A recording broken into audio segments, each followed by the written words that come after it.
আসসালামু আলাইকুম। আমি এখানে আলু দিয়ে মেথি শাক রান্না করার জন্য ফ্রাই প্যানে তেল দিয়ে দিচ্ছি আধা কাপ পরিমাণ।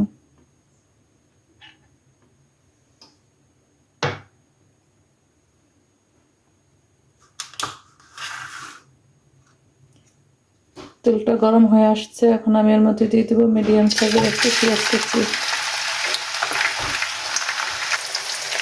অপেক্ষা করব পেঁয়াজটা হালকা বাদামি কালার হয়ে আসা পর্যন্ত।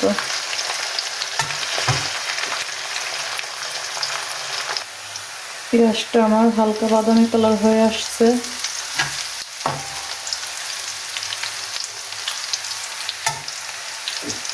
এখন আমি দিয়ে দিচ্ছি এখানে শুকনো মরিচ। আমি এখানে একটা শুকনো মরিচ কুচি করে নিয়েছি।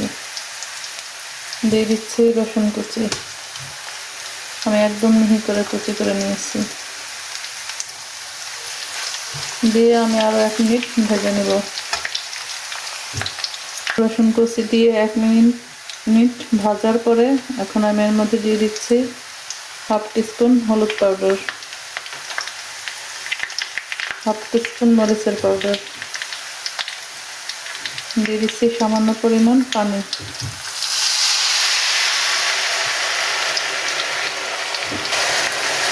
দিয়ে দেব স্বাদ মতো লবণ। দিয়ে মশলাটাকে আমি ভালোভাবে কষিয়ে নেব।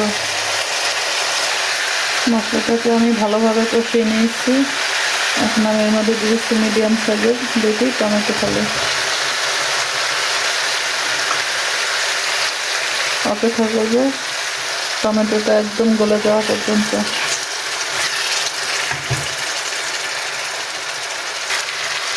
এখন আমি এর মধ্যে দিয়ে দেব, আমি এখানে মিডিয়াম সাইজের 4টে আলু এভাবে কেটে নিয়েছি।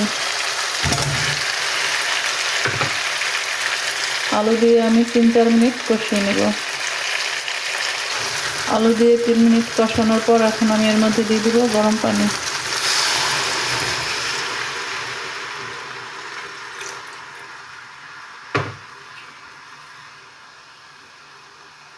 অপেক্ষা করব বলক চলে আসা পর্যন্ত। বলক চলে এসেছে, আলুটা হাফ সিদ্ধ হয়ে আসছে। এখন আমি দিয়ে দেব এখানে পেঁয়াজের পাতা নিয়েছি, আমি পেঁয়াজের কালি যেটাকে বলে, এটা দিলেও হবে না দিলেও হবে, এটা আমার গার্ডেনে ছিল সেই জন্য আমি দিচ্ছি।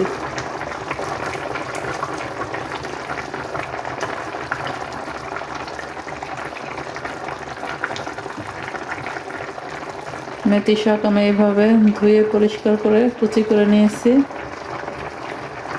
দিয়ে দিচ্ছি।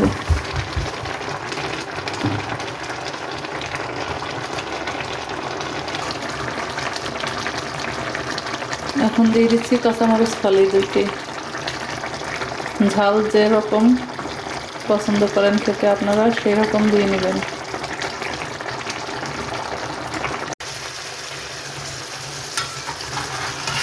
শাকের পানিটা একদম শুকিয়ে আসছে।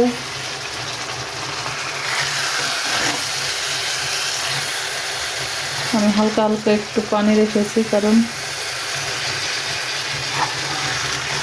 আলু দিয়ে রান্না করেছি, এটা ঠান্ডা হয়ে গেলে ঝোলটা আরও টেনে যাবে। তাই এখন আমি চুলার জালটা বন্ধ করে দেব।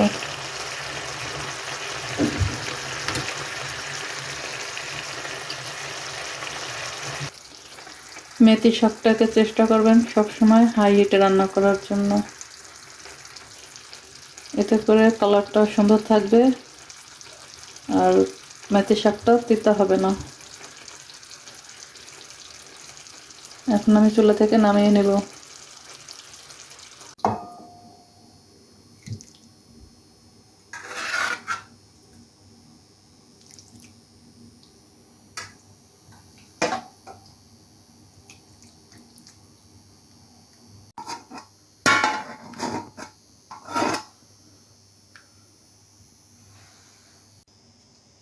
রেডি হয়ে গেল আলু দিয়ে মেথি শাক রেসিপি।